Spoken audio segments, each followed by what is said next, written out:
Hi, Andy Twyman here. I get asked a lot of questions about this one-string bass guitar, so I thought it was about time that I make a video about it and explain a little bit about it. So it indeed has just one bass string on it. It is just one bass string. And I made this when I was about 18, 19. I'm 31 now and I've been playing it ever since I made it. I felt inspired to make it because I'd seen some other one-man bands using these one-string guitars.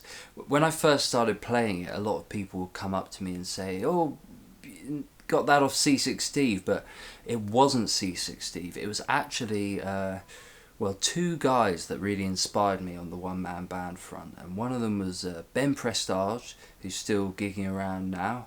He's an incredible one-man band from America, and also Richard Johnston, who was a street performer, one-man band who used to play on Beale Street in Memphis a lot, and you can check out both of their videos online. Anyway, they both had diddley bows, and so I thought I'd make one. And I was still living with my parents at the time, so I went up into my dad's shed and I found a bit of 2x4 that I cut into being 1x2 and that made the neck. And then this was just a random old bit of wood that was just lying around.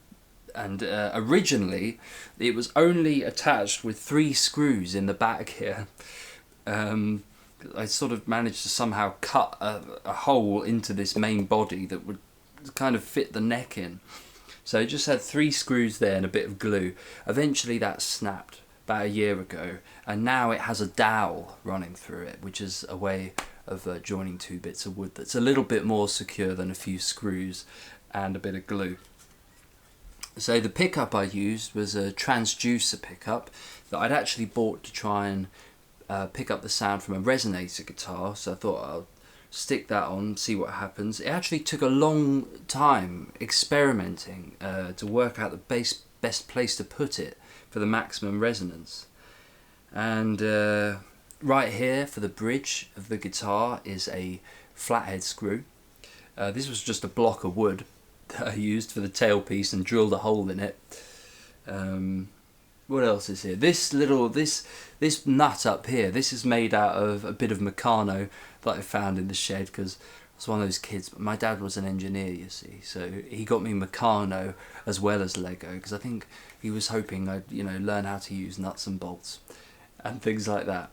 So this tuning head here, that's just off an old Squier bass that I had around, jazz bass or something like that. What else is there on this? Well, it's broken in half a number of times, and along here there's like a strip where you can see where I've glued it back together.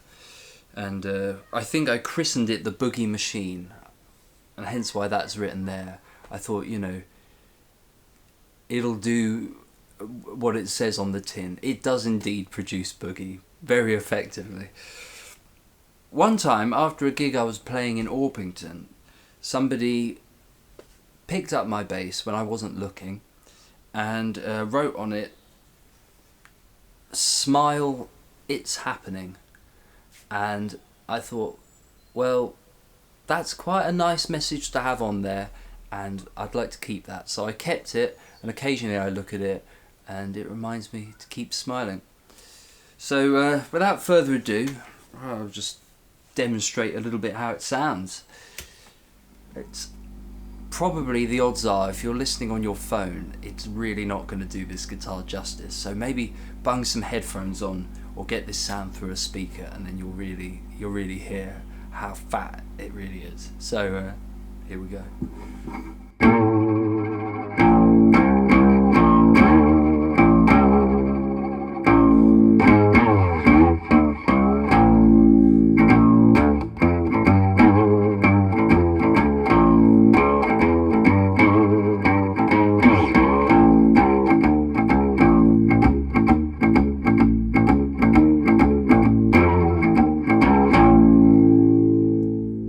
One of the other cool things about this is that Sometimes when I'm playing it at gigs, I pluck a bit more back here if I want like a trebly higher pitch sound, like.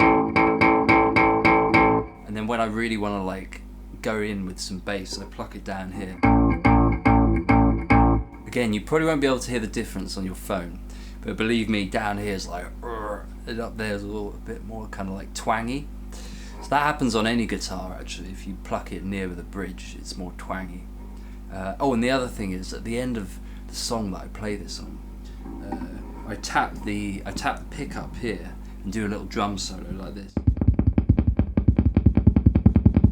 So when I'm playing all the rest of my drums with my feet and I start doing that, I can make quite a cool kind of thunderous sound. Anyway, I'll play a little bit more and then wrap this video up. So I hope you've enjoyed learning about the diddley bow.